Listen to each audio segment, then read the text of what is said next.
I never imagined that the most painful betrayal of my life would come wrapped in warm hugs, holiday dinners, and the quiet expectation that because I was the daughter who made it, I was supposed to sacrifice everything.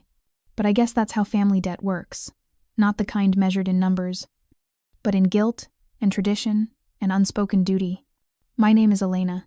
I'm 36, a corporate attorney in Boston, and for a long time I truly believed that love meant carrying the weight for everyone else. I thought being the responsible daughter was my role, my identity, the thing that made me valuable. I was wrong. It started slowly, the way most emotional wounds do. A request here, a favor there, a bill that just needed covering until payday, a temporary loan that was never paid back. My parents weren't cruel people. They weren't bad people. They were just certain that because my older brother had a family and a mortgage and children, he was the one who needed help. And because I lived alone, because I built a career instead of a family, I was the one who had more to spare. I used to laugh at those comments, brush them off with a strange mix of pride and discomfort. But pride turns sour when you realize it was never admiration. It was entitlement. I remember the Sunday afternoon it began to crack. Mom had made her famous chicken soup with cilantro and lime, and we sat crowded around the table. My brother Marco, his wife Julia, and their 2 kids were there, along with my parents. My nephew was screaming about not wanting carrots. My niece had spilled juice everywhere, and I was quietly calculating in my head whether I could afford to increase the amount I'd promised to send for their roof repairs. My bonus hadn't come through yet, but Mom had already told the neighbors Elena is handling it. I was tired, bone tired, the kind of tired that sinks into your chest and makes breathing feel heavy. Then Mom said it, the sentence so casual it sliced clean through me before I even realized the bleeding had started. Elena is lucky she has us to take care of, she said, ladling soup, smiling like it was a compliment, with no husband or kids. All her love can go back to her family. God gives every woman a purpose. Marco chuckled and clinked his beer against my water glass. Cheers to that. At least you don't have daycare costs. Or braces coming up. Man, you're so free. I smiled. I've always been good at smiling through pain. But inside, something twisted. That sentence, God gives every woman a purpose. And apparently mine was to be their safety net. Their backup plan.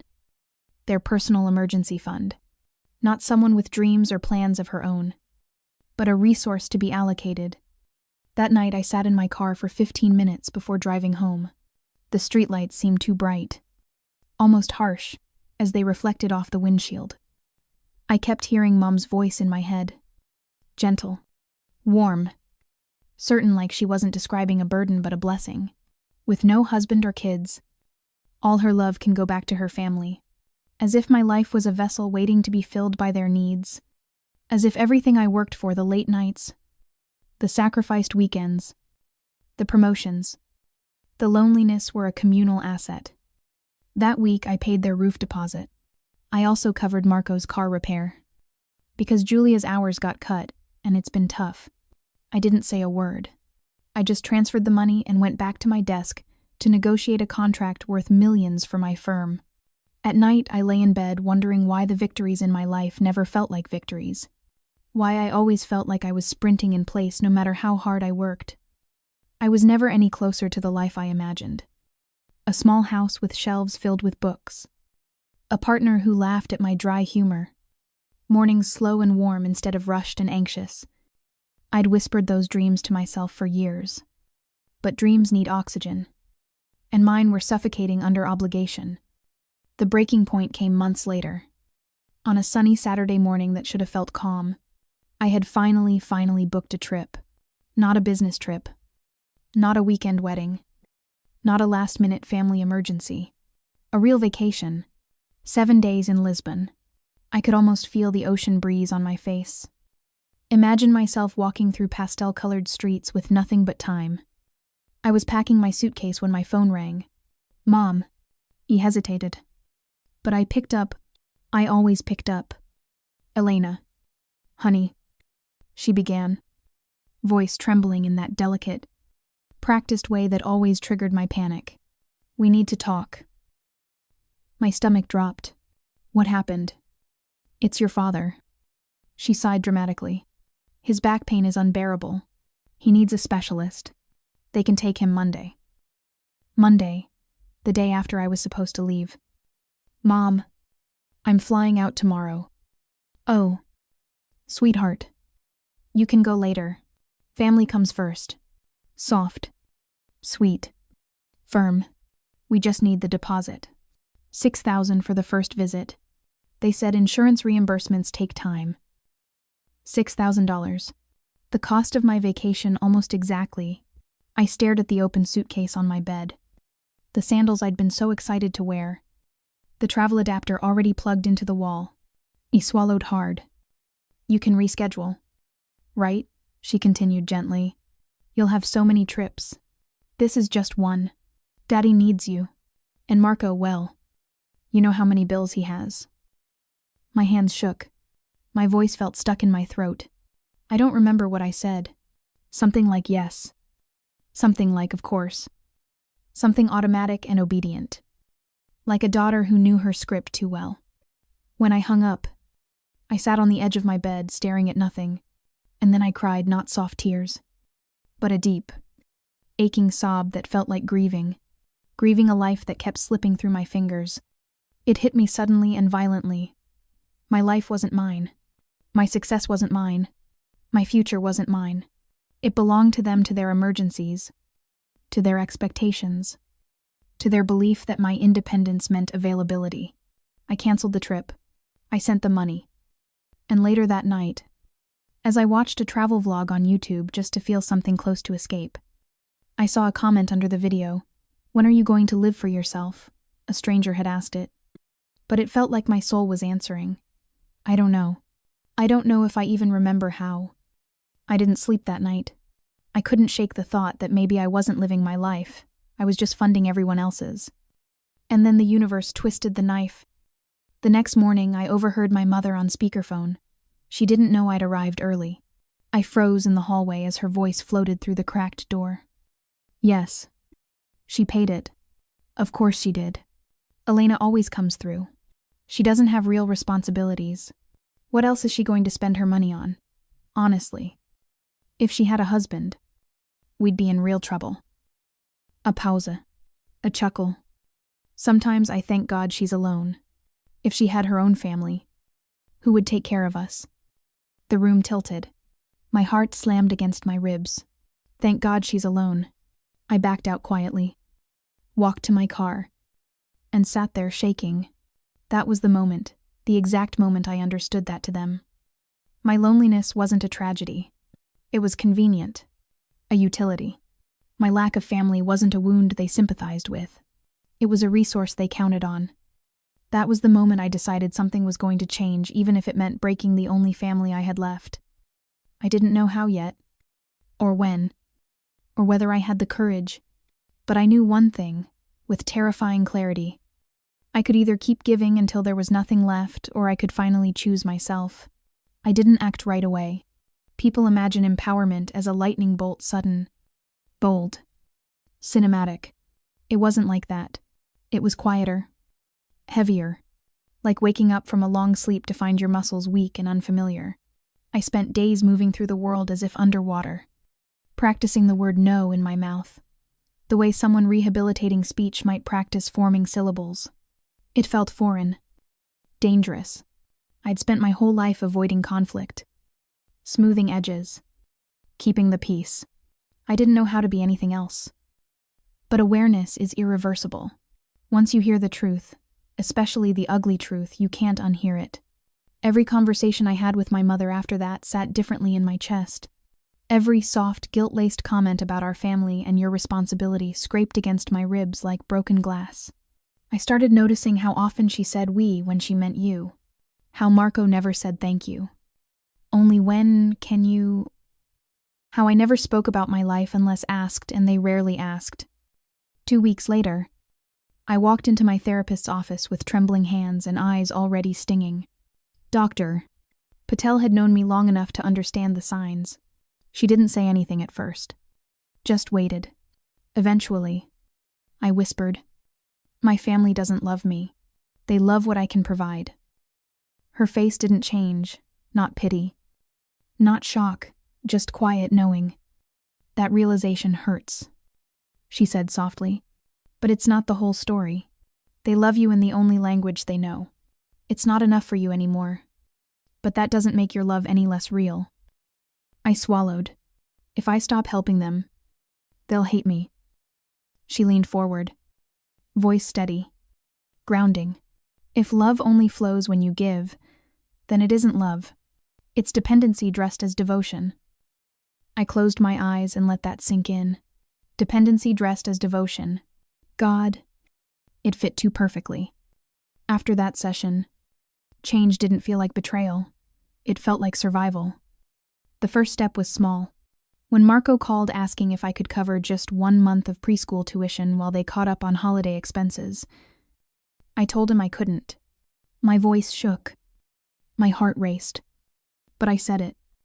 He was stunned, confused at first, then irritated. He sighed loudly, mumbled something about not getting how family works, and hung up. I stared at my phone afterward, a hollow ache spreading through me. I expected panic. Instead, I felt relief, tiny, fragile, but real. Saying no once made it easier to say it again. When my mother called that weekend reminding me the car registration was due and Daddy's back has been acting up, so we really can't worry about paperwork right now, I told her she and Dad could handle it. Her voice tightened. The guilt came not as a wave, but as a thin, needling thread. "Elena, sweetheart, don't be dramatic. You know these things overwhelm us." Overwhelm. The word echoed. The implication was clear. I didn't get overwhelmed. Therefore, I must carry everything. But I let the silence stretch. And eventually she sighed sharply and hung up. 2 hours later she texted handled. "But next time, let us know sooner." Next time. As if I had promised there'd be one. I started reclaiming little pieces of my life, a yoga class after work, brunch with a friend without feeling the clock ticking toward another obligation, reading before bed instead of checking my bank balance obsessively. I felt guilty and free at the same time, like stepping out of a cage and still carrying the imprint of bars on my skin. Then came the call that tested everything. I was at the office late one Thursday night, finishing a contract review. When Mom rang, I almost didn't answer, something I'd never done before, but muscle memory won. Her voice was sharp, urgent, like crisis. "Elena, you need to transfer $4. 200 today. Your father's dental work." I interrupted. "Mom, we talked about this.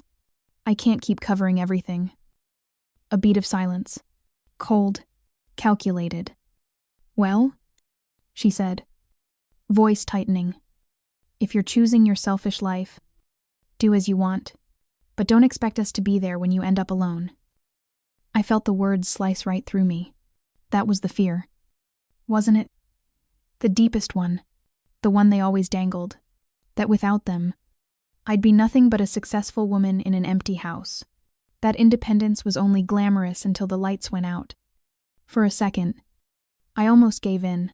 I could feel myself slipping into that familiar place, the obedient daughter, the fixer, the rescuer. But then something inside me pushed back. Firm, steady, my voice. When it came, surprised both of us. "I'm not choosing a selfish life. I'm choosing a life." She exhaled a sharp, disbelieving sound. "You have no idea what you're doing." "I think I finally do." Another silence. Then, like clockwork, anger replaced vulnerability. "You're heartless," she hissed. "After everything we've done for you." It was always the same script, childhood sacrifices recited like invoices. "I love you," I said quietly. "But love doesn't mean depth. Not like this." She hung up on me. I stared at my dark office window, the city lights flickering like tiny stars against the glass. For the first time in years, I didn't cry after one of those calls. I just breathed long. Slow, unfamiliar breaths that tasted like freedom and fear in equal measure. That weekend, I drove to their house. My heart pounded the entire way, palms damp on the steering wheel. I rehearsed speeches in my head strong, dignified, articulate, but when I walked inside and saw them, tired and older than I remembered, all the words fell apart. We sat in the living room. Dad watched quietly, his eyes pleading but tired. Mom looked stiff, arms crossed, ready to wage war. "I'm not abandoning you," I started, voice trembling. "But I can't live my life for you anymore. I can't keep sacrificing my future because everyone assumes I have less to lose." Mom scoffed. "You don't have children. Elena, you don't understand real responsibility." That hurt, deeply. I swallowed hard. Do you think I wanted to not have a family by now? Silence. Real. Heavy silence. My father's voice broke it soft, strained, but clear enough. "Elena, live." It stunned us both. Mom turned to him. Shocked, he rarely spoke. His eyes held mine. Steady. Sad. Full of a love that didn't ask for payment. I nodded through tears. "I will. Dad." My mother didn't speak again. She didn't yell. She just looked away, and in that moment I knew she understood. Even if she hated the truth, their dependence on me wasn't love. It was fear disguised as entitlement. That night, when I left, I expected to feel guilty, empty. I expected regret to settle in like it always had. Instead, I felt something else entirely. Space. Breath. A first, fragile taste of my own life. I sat in my car outside their house, hands shaking, tears blurring the streetlights, and whispered to myself like a promise. This time, I choose me. In the days that followed, life didn't magically bloom into peace and clarity. It wasn't cinematic. It was quiet, and raw, and shaky, the kind of change that feels like stepping barefoot into cold water. I kept waiting for the guilt to flood me, for the panic to return, for that familiar instinct to undo everything and apologize. But it didn't happen the way I expected. Instead, the guilt came in small waves in the middle of brushing my teeth, or driving to work, or lying in bed before sleep. A soft voice in my head whispering, "What if they really need you? What if you're being selfish? What if this makes you alone forever?" But underneath it, like a heartbeat growing steadier each day, another voice whispered back, "Your life is your own. You don't owe your existence to anyone." At first, I didn't quite know what to do with myself. I wasn't used to free weekends or evenings without obligation. For years, every spare moment belonged to someone else, a bill to cover, a crisis to solve, a guilt call to ease. So I wandered. I walked along the harbor, watching the boats move in and out like they belonged to a world I'd forgotten how to enter. I tried a new cafe and sat for 2 hours reading a book, looking up now and then just to enjoy the strange simplicity of being unneeded. I went to yoga and realized I could stay after class if I wanted to. No one was waiting. No one was calling. My body shook halfway through the first class. Not from exertion, but from release, muscles unclenching from obligations they had never asked for. But there was loneliness too, a familiar ache I'd always drowned under duty. When you stop being needed by others, you're forced to face the emptiness inside yourself. I sat with that emptiness many nights. Blanket pulled tight. Silence loud in my apartment. I thought about love, the kind I had given freely, the kind I was still learning to give myself. And slowly, I started listening to myself the way I had always listened to everyone else.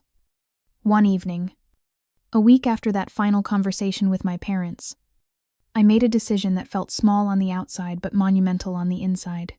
I took my passport out of the drawer, the one where dreams had gone to hibernate, and placed it on my desk. Then, with trembling fingers, I reopened the travel website and booked the trip again, Lisbon. Same hotel, same dates next month. Only this time, the purchase didn't come with the weight of obligation crashing down. It came with breath, I didn't tell anyone. Not at work. Not my friends. Definitely not my family.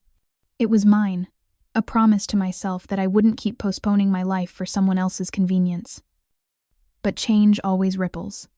And life, as if testing me, threw another challenge before Lisbon.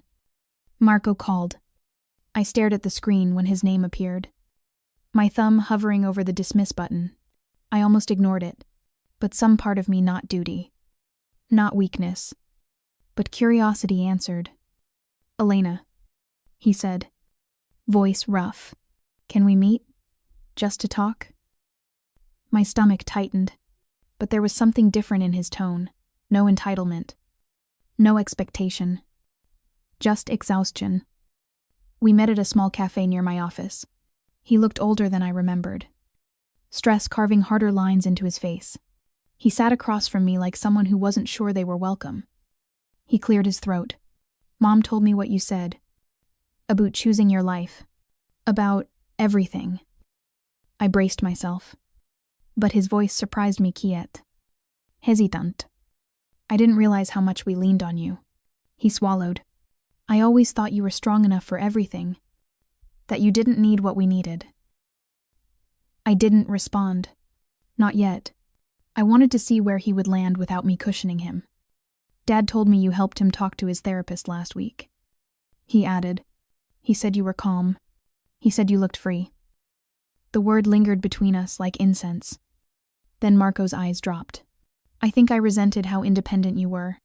I thought it was easy for you. That you chose work over family because you wanted to. I didn't see any of it. Still, I didn't speak. He took a breath, shoulders slumping. I'm scared, he admitted. About money. About the kids. About failing. And instead of dealing with it, I just leaned on you because it was easier. He looked up. Eyes tired. You didn't deserve that. I'm sorry. The apology landed softly. Like snow, not loud or dramatic. But real. I let the silence hold a moment longer before I answered. I wasn't strong enough for everything. I said quietly. I just pretended to be. And you all believed it because it was convenient. His face tightened with shame. I know. I didn't cut you out. I continued. I just stopped drowning myself to keep everyone else afloat. Marco nodded slowly. What do you need from me now? The question felt foreign, but good. I inhaled. Respect. Space. And the understanding that I get to build my own life. And Mom, he asked? She will have to learn. I said softly. Just like we did. He nodded again. Okay. I'll help. I'll try. It wasn't perfect. It wasn't redemption. But it was a start and not for them. But for me, I walked away from that lunch lighter, knowing that apology or not, my life was already changing because I had chosen it. A few days later, Mom called. Not crying. Not angry. Just softer. Like something had shifted. Elena, she said slowly. I didn't realize how much you were carrying. I thought you had more than enough. I thought I was helping you feel needed. I breathed in. I don't need to be needed to be loved. There was a pause. Then, barely above a whisper. I don't want you to feel alone. My chest tightened. Not with guilt this time, but with the fragile tenderness that comes when people try, truly try, even clumsily. I don't want that either. I said, a small tremor in her voice. Maybe we both have to learn new ways. Yes, I said. We do. We hung up without tears. Without drama, just honesty. Something we hadn't given each other in years. And then Lisbon came. I stood on a stone overlook above the ocean at sunset. Breeze warm against my skin.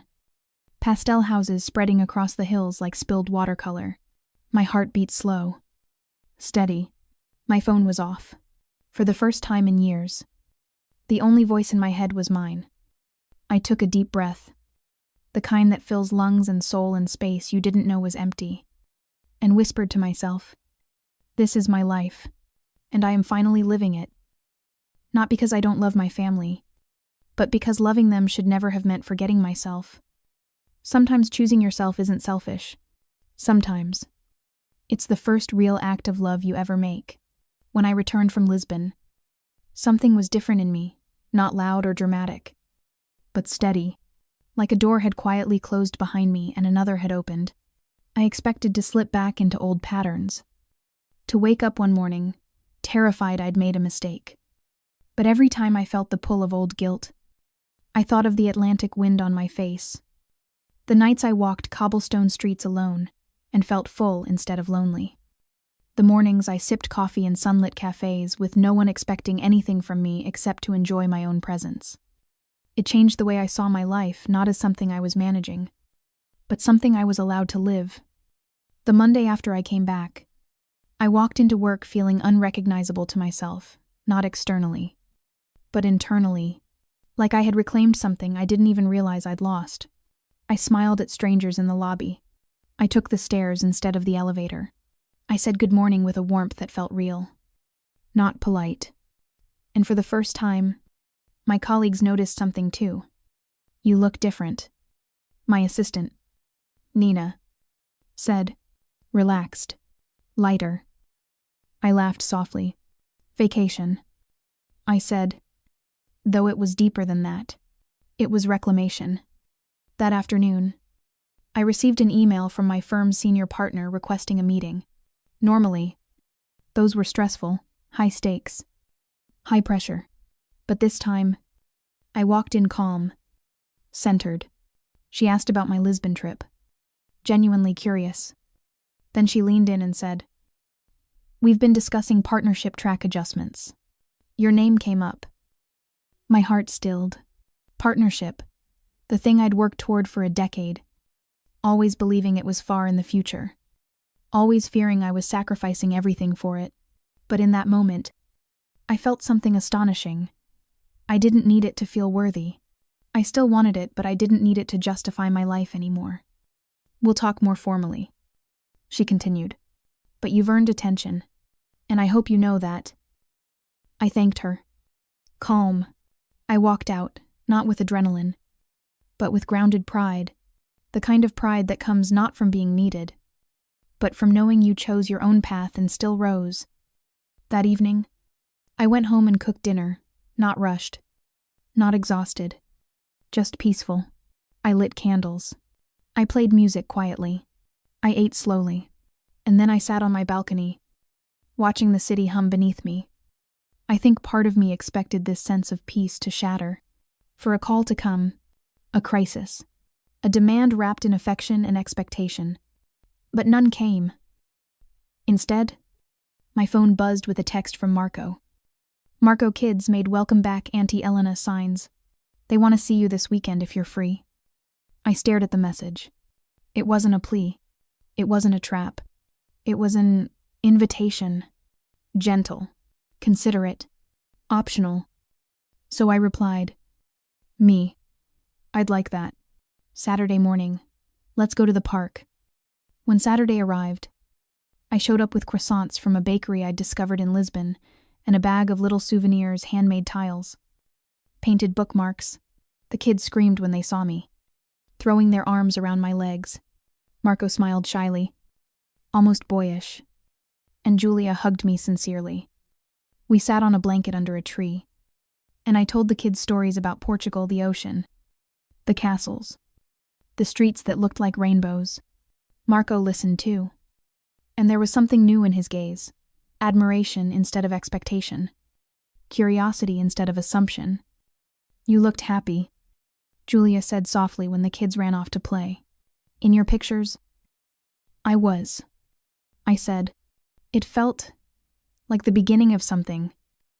She nodded. "I'm glad. You deserve that." Later, as we walked back to the parking lot, Marco slowed beside me. "I'm trying," he said. "Really trying. To build my life without relying on you." I looked at him, really looked, and saw effort in his posture, humility in his eyes. "I see that," I said. "We didn't hug. We didn't need to. Change was happening in quiet ways. That night, my mother called. I braced myself, not with fear, but with readiness. She hesitated before speaking. Elena, I wanted to tell you, your father's therapist says he's making progress. More than expected. My breath softened. I smiled. That's wonderful. Marco told me you're spending time with the kids again. She added. I am. A pause. A long, delicate one. I'd like to see you too, she said. Not to ask for anything. Just to have dinner, if you want. My heart trembled in a way I didn't expect, not from obligation, but from a familiar ache, softened by hope. I'd like that, I said quietly, but slowly, with boundaries. Her voice wavered. I'm learning. So am I whispered. We set a date, and when we hung up, I didn't feel dread. I felt possibility. Weeks turned into months. Boundaries held. Love shifted. It didn't happen all at once. And some days were harder than others. Some mornings I woke up afraid the old roles would pull me back like tides, but I stayed anchored in myself, reminding my heart what my mind now knew. Self-sacrifice is not love. Self-erasure is not devotion. And peace isn't selfish. It's earned. I traveled again. Florence, Kyoto, Vancouver, sometimes alone, sometimes with a friend, and once cautiously, tenderly with someone I met through friends at a dinner party. Someone kind, who didn't see my independence as a convenience, but as a strength. Someone who asked about my dreams, not my availability.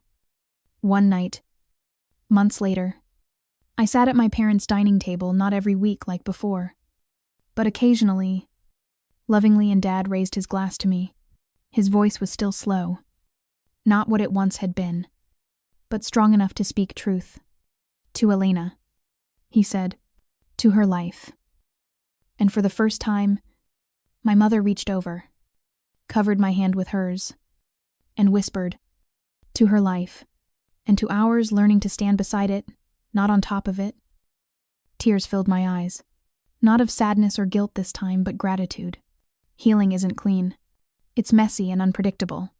But it had begun. And I knew in the deepest part of myself I had not lost my family by choosing myself. I had only finally given us all the chance to be something better. A family by love. Not by leverage. A daughter by choice.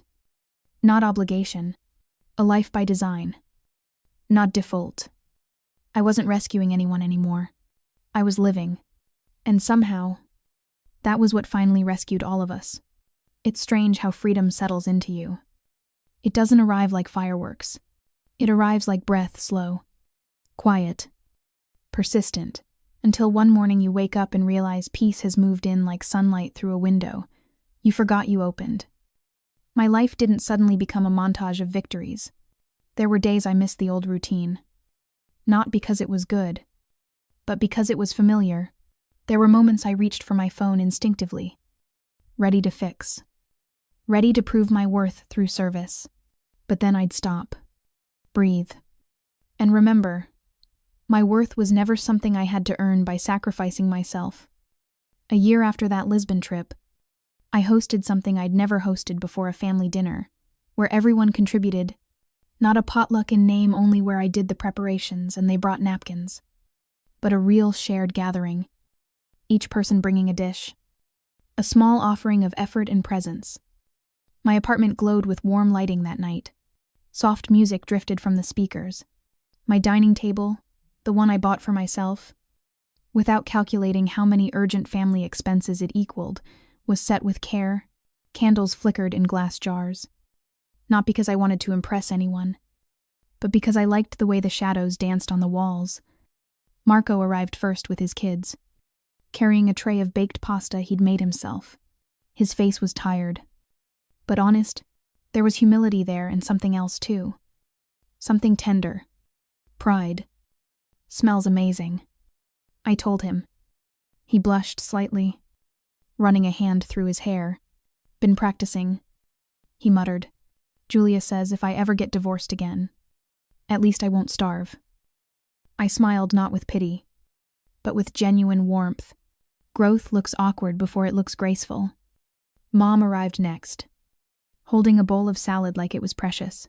She glanced around my apartment slowly, eyes taking in the plants, the framed photos from my travels, the books stacked on the coffee table. Her chest lifted and fell as if she was trying to absorb the air of this life I built on my own terms. "You have a beautiful home," she said quietly. "Thank you," I replied. "I love it." She nodded, and something in her expression softened pride. Perhaps, mixed with a little sadness for the years she didn't see me, but gratitude too, for the chance to see me now. We sat. We shared food. We talked not about crises, not about obligations, but about life, about things we enjoyed. My niece showed me her drawing of a cat with wings. My father smiled, really smiled at something Marco said about childhood adventures. My mother laughed when my nephew spilled juice and then tried to fix it by spreading it around with a paper towel until the table looked worse. There was no tension, no invisible ledger running beneath the conversation, no counting. Just family learning each other again. Slowly. Respectfully. With space to breathe. Halfway through dinner, my dad looked at me, his eyes clear and shining. "Happy," he managed to say. One careful syllable at a time. I reached for his hand. "Yes," I whispered, and I meant it. Later, after everyone left and I washed the dishes while humming softly, I leaned against the counter and took in the quiet warmth of my space. My space. My life. My choices. I thought back on the girl I used to be, the desperate, duty-bound daughter who believed her value, lived in sacrifice. I wanted to hug her, to tell her she wasn't selfish for wanting a life. That love doesn't keep score. And duty is not the same as devotion. I walked to my balcony. The night air was cool. The city lights shimmering like 1,000 tiny promises. Somewhere far off, a siren wailed. Somewhere nearby, someone laughed. The world kept spinning, but now, I was spinning with it, not under it. I closed my eyes and breathed in deeply, a full breath, not clipped by anxiety or guilt. And it struck me. This wasn't the moment I got my family back. This was the moment I got myself back and invited my family to meet the person I finally chose to be. Not the provider, not the savior, not the sacrifice. Just Elena, a woman with boundaries, dreams, and a life that belongs to her. A woman who learned that love without respect is not love at all.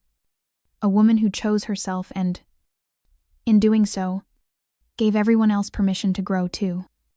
And as I stood there under the night sky, I whispered to the universe, to the scared girl I used to be, to every person still drowning in obligation, to anyone who needs permission to choose themselves. You are allowed to live. If my story touched you, thank you for listening. If you're carrying the weight of expectations that suffocate your joy, I hope this gave you breath.